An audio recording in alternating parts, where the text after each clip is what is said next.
A descoberta de um cometa em rota de colisão com a Terra, capaz de causar extinção em massa.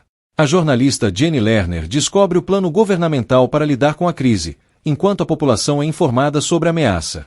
Os esforços incluem a construção de abrigos subterrâneos para um número limitado de pessoas e o envio de uma missão espacial para destruir o cometa.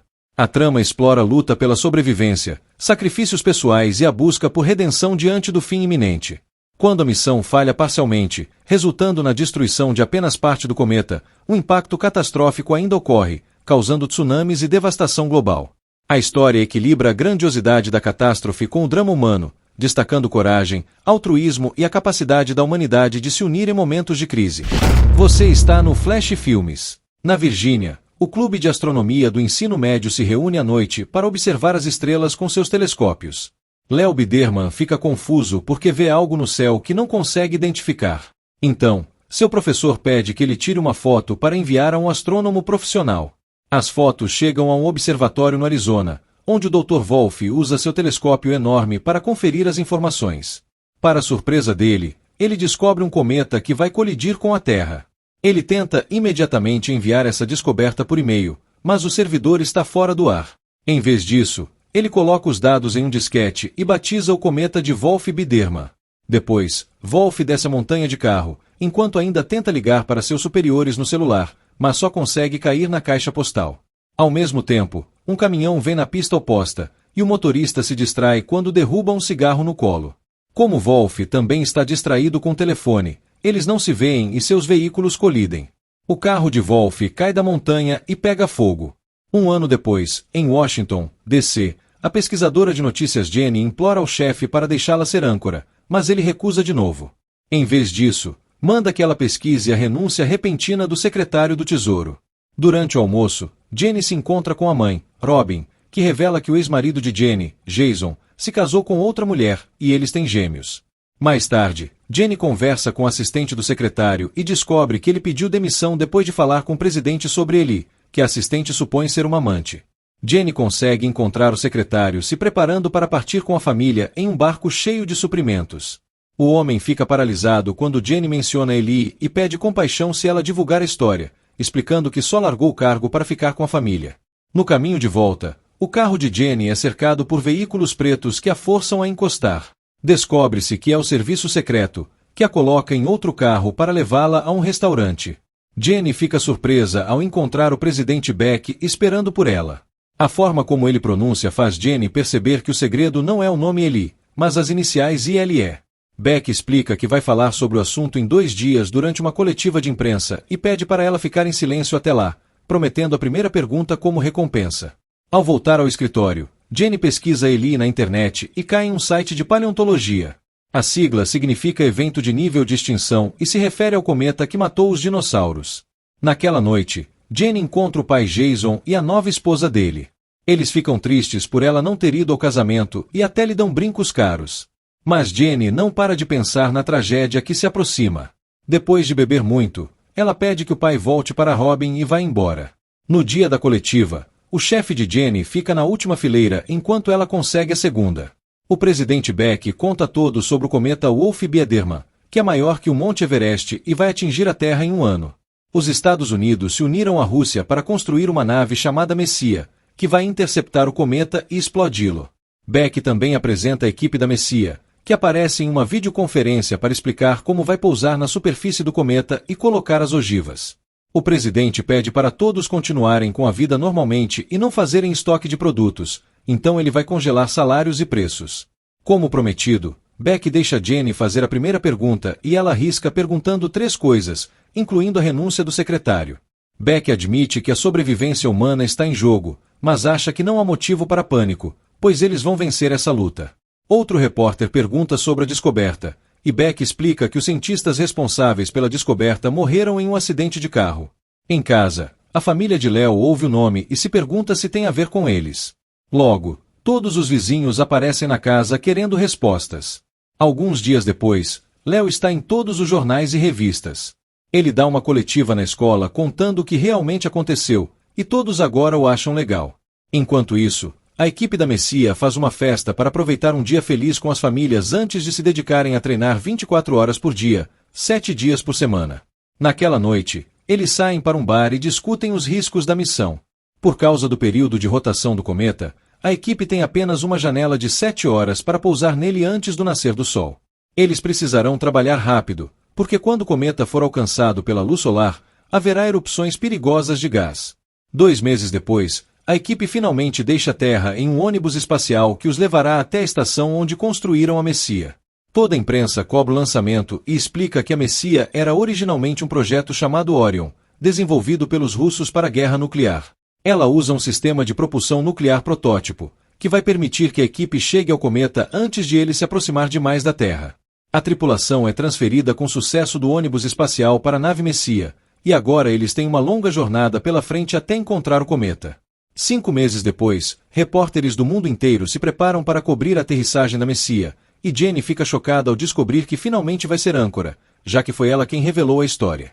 Enquanto isso, a equipe finalmente consegue ver o cometa e fica impressionada com o tamanho dele. Eles começam a preparar as ogivas, movendo-as com cuidado em gravidade zero. Na Terra, Jenny explica ao público que a Messia terá que voar pela cauda do cometa, cheia de pedras, areia e gelo. Logo, a Messia começa a atravessar essa cauda, e os pilotos fazem o máximo para desviar de todos os possíveis perigos. Entretanto, há rochas enormes demais, então a nave ainda é atingida algumas vezes. Felizmente, os danos são mínimos e a Messia pousa em segurança no cometa, restando agora 6 horas e 18 minutos para concluir a missão antes do amanhecer. Os astronautas saem com uma máquina especial que começa a perfurar imediatamente. Nas primeiras horas, tudo corre bem, mas eventualmente a broca fica presa. O buraco que eles fizeram até agora não é fundo suficiente para as ogivas causarem dano real, então alguém precisa descer e liberar a broca para concluir a missão.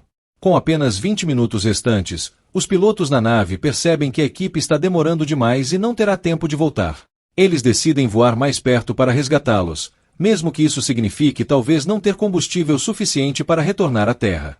O comandante Monash desce no buraco e descobre que ele se abre em uma caverna. Isso fez a broca ficar prensada na lateral.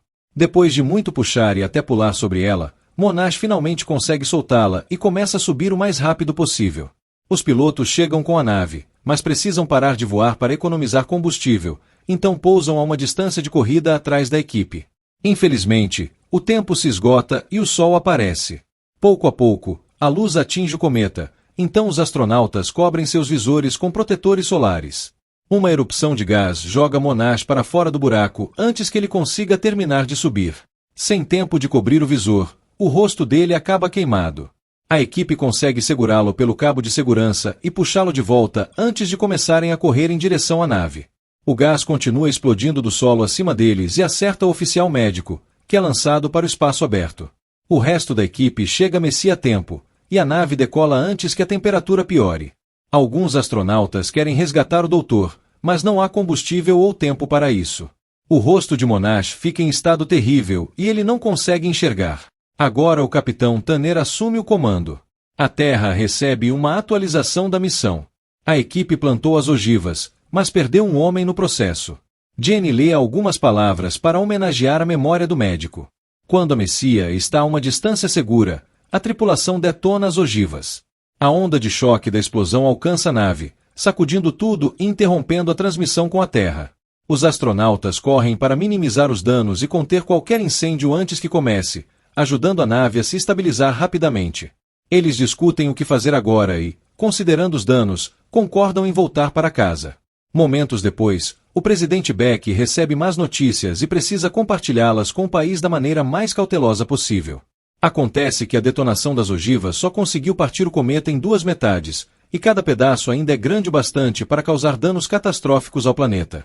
Ambos os pedaços estão indo em direção à Terra, e a NASA perdeu todo o contato com a Messia, então não sabem se a tripulação está viva.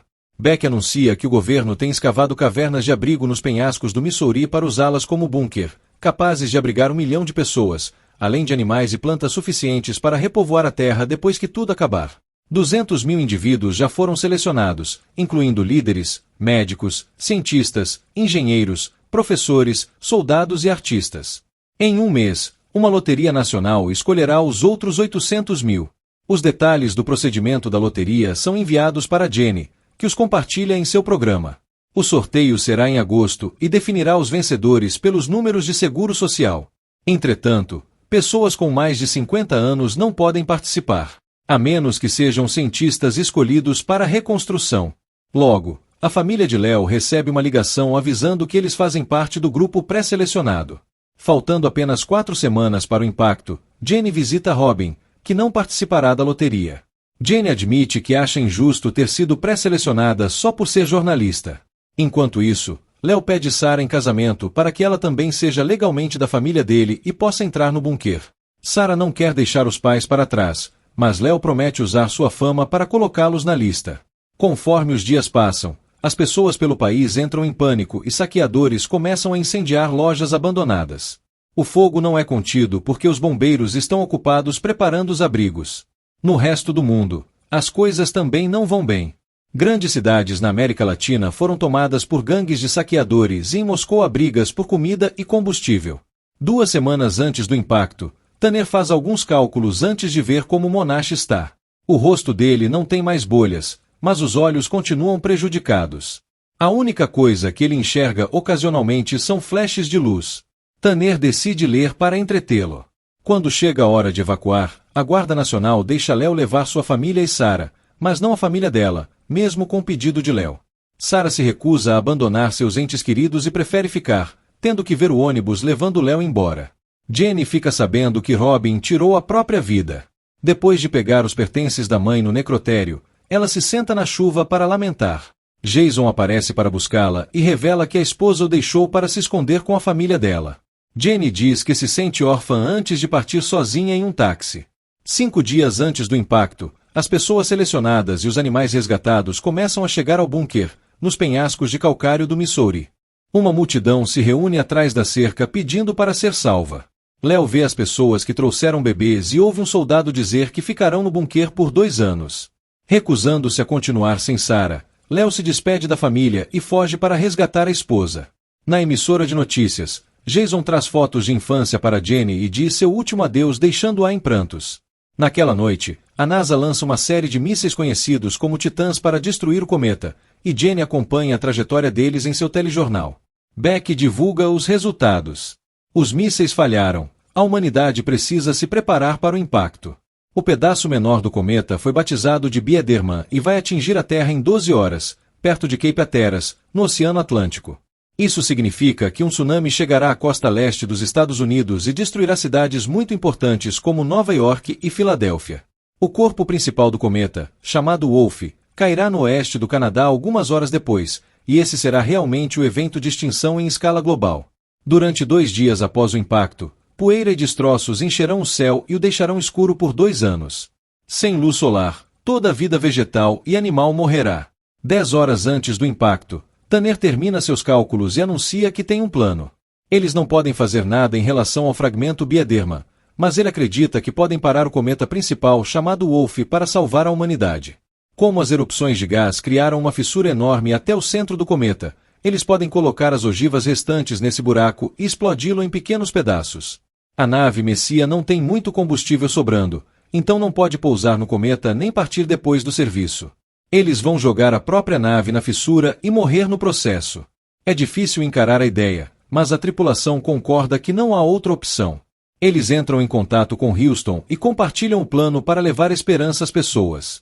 Na Terra, Léo pega carona para voltar para casa, mas Sarah e a família dela já foram embora. Ele lembra que o pai de Sarah tinha uma bicicleta e a pega emprestada para sair da cidade mais rápido. Há um trânsito enorme bloqueando todas as estradas, mas a bike permite que Léo se mova com facilidade entre os carros parados. Ele encontra Sarah e os pais dela pedem para ela ir embora com o irmãozinho. Os 3 jovens fogem na bicicleta enquanto os pais dela os veem chorando. Na emissora de notícias, os jornalistas tiram palitinhos para decidir quem vai para o bunker com Jenny. Porém, ela se sente culpada porque a chefe tem uma filha, e quando o helicóptero chega para buscá-la, Jenny deixa a chefe e a criança irem em seu lugar. Depois disso, Jenny vai até a praia encontrar Jason, onde eles se reconciliam antes de concordarem em esperar o fim juntos. Nesse momento, pessoas do mundo inteiro veem o fragmento Biedermann descendo do céu até atingir o Oceano Atlântico. Acontece uma explosão gigantesca, o céu escurece e um tsunami enorme se forma. Logo, a onda cobre Nova York, derrubando milhares de prédios e matando todos que não conseguiram escapar. Jenny e Jason se abraçam na praia enquanto também são mortos. A Estátua da Liberdade é destruída e sua cabeça agora boia junto dos destroços. A água chega às estradas da costa, então as pessoas abandonam seus carros e correm em pânico para terrenos mais altos. Os pais de Sarah ficam para trás, escolhendo partir com dignidade. Leo, Sarah e o bebê ainda sobem o morro correndo, mas logo precisam largar a bicicleta e continuar a pé como todo mundo. 2 minutos antes do segundo impacto, a NASA coloca a tripulação da Messia em contato com suas famílias para a última despedida. Infelizmente, a esposa de Monash está presa no trânsito e não chega a tempo. Os 2 filhos de Tanner estão servindo na marinha e não puderam ser encontrados, então Tanner reza para sua falecida esposa dizendo que em breve estarão juntos. Quando a NASA está quase encerrando a transmissão, a esposa de Monash aparece com o bebê e ele consegue dizer adeus também. Começa a contagem regressiva. A equipe troca suas últimas palavras enquanto a Messia entra na órbita do cometa e passa pela fissura no momento certo. As ogivas são detonadas e o cometa explode em milhões de fragmentos minúsculos. Na Terra, Leo e Sarah chegam ao topo do morro e veem os pedaços no céu como se fossem fogos de artifício. Alguns dias depois, quando as águas do Atlântico finalmente baixam, Beck faz um discurso reconhecendo todas as vidas perdidas em cada continente e pedindo que as pessoas se lembrem dessas perdas ao reconstruir o futuro. Se você curtiu, não esqueça de deixar seu like, compartilhar com os amigos e, claro, se inscrever no canal para não perder nenhum resumo novo. Ative o sininho para receber as notificações e ficar por dentro de todas as atualizações.